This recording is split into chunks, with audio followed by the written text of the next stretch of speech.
नमस्कार बच्चों। रामधारी खंड 1 का एक्सरसाइज 6 स्टार्ट होगी 5 सेकंड बाद।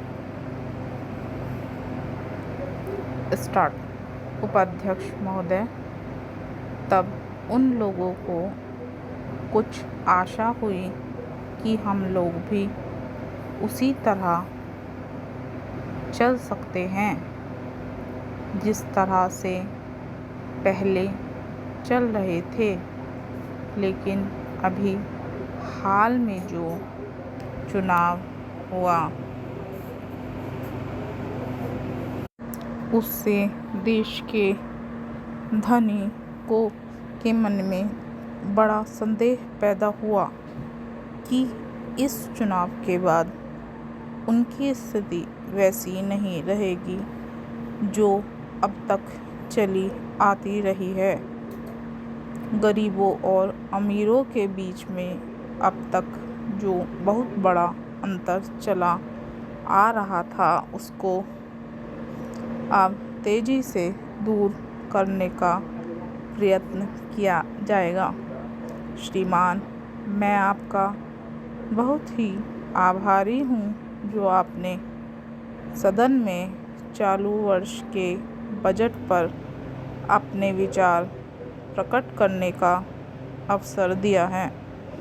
मैं इस बजट का समर्थन करना चाहता हूँ। श्रीमान, मैं सबसे पहले अपने दल के नेता प्रधानमंत्री को इस बात के लिए बधाई देना चाहता हूँ कि उनके नेतृत्व में देश में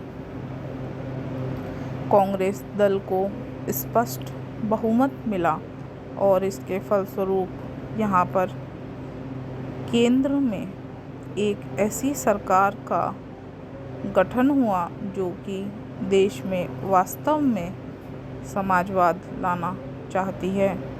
मैं वित्त मंत्री जी को इस बात के लिए बधाई देना चाहता हूं कि लोकसभा के मध्यावधि चुनाव में जनता द्वारा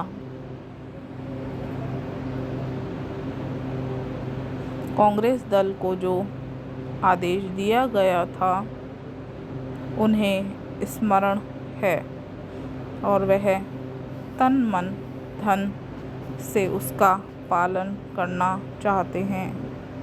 वह आदेश था देश में सामाजिक और आर्थिक विषमता दूर करने का, देश से गरीबी, बेकारी और बेरोजगारी को हटाने का और देश के जो पिछड़े हुए हिस्से हैं उनका पूरा विकास करने का, साथ ही साथ इस बात का भी आदेश था कि देश के अंदर इस प्रकार की सामाजिक और आर्थिक व्यवस्था पैदा की जाए जिसके अंतर्गत जनता शोषण से मुक्त हो सके। श्रीमान, यह ठीक है कि देश में कृषि के क्षेत्र में उत्पादन में वृद्धि हुई है, परंतु इसके साथ ही साथ यह भी दृष्टि में रखना चाहिए कि लागत में भी पूरी वृद्धि हुई है।